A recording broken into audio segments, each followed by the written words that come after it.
Ian Rappaport just now sent out his report saying that Tua is going on the IR, and that gives him time to go through concussion protocol, meet with a lot of neurologists, and that's what he's going to have to do. Smart. I mean, he's going to have to shop. He's going to have to talk to different neurologists, and as you know, Steve, there are certain guys that we all go to. We know who the top neurologists are with this, and there's no doubt he's got someone that's tracking his scans and seeing the progression of this, and seeing exactly what the results are from this. And the brain does heal incredibly fast as far as we know. But what you said is exactly true, that it's a frontier that we can't really tell the progression of it, but the time away will give him at least time to meet with these different people and see what they have to say to him. And then he's got some real soul searching because he is a young guy with young kids. I mean, I remember Jenny Miller, Chris's wife, she didn't have the courage to tell him yet that she wanted him to retire.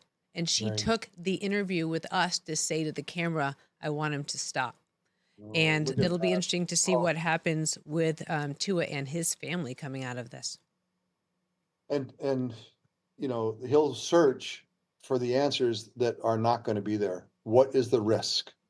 What is the exact risk for me to go back and play?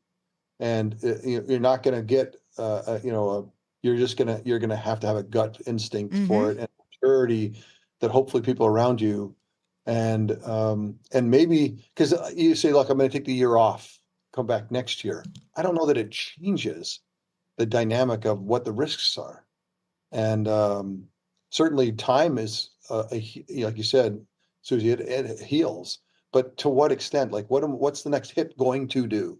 And he'll talk to neurologists like, you know, I don't know. I have a gut feeling that this is too much, Tua, or I have a gut feeling that maybe you could go one more time. I mean, it's just such a tough place. And I'll tell you from a front office perspective, because everything you two both said is, of course, accurate as to Tua having to make these decisions, speaking with his wife, taking into his account his children.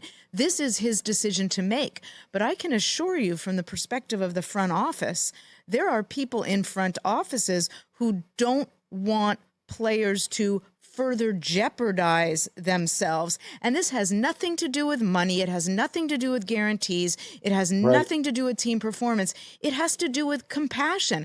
And I want to put to rest forever for anyone who's listening who think that people in front offices or team owners don't care, because they do. I remember having discussions with Al where the first issue was compassion for the player.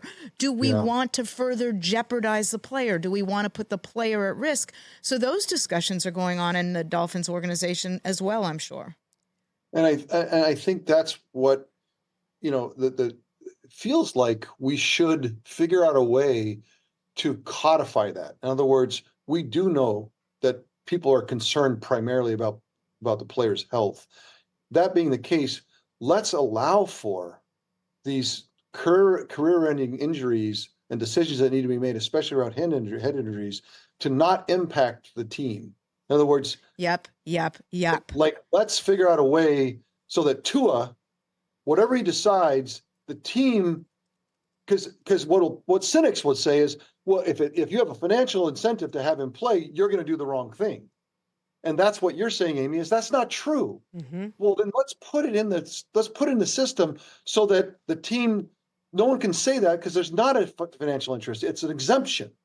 Like, Tua gets paid and he can decide what he wants, and it doesn't hurt or help the team. Correct. You know, and that might be a nice thing to have. It's brilliant. To kind of take that, because I think most people, because it's money involved, now become cynics immediately, which I understand. It's a world we live in, but it doesn't paint the picture. Check out new episodes of What the Football with Suzy Shuster and Amy Trask every Tuesday. Watch us on the Rich Eisen Show YouTube page or follow and listen wherever you get your podcasts.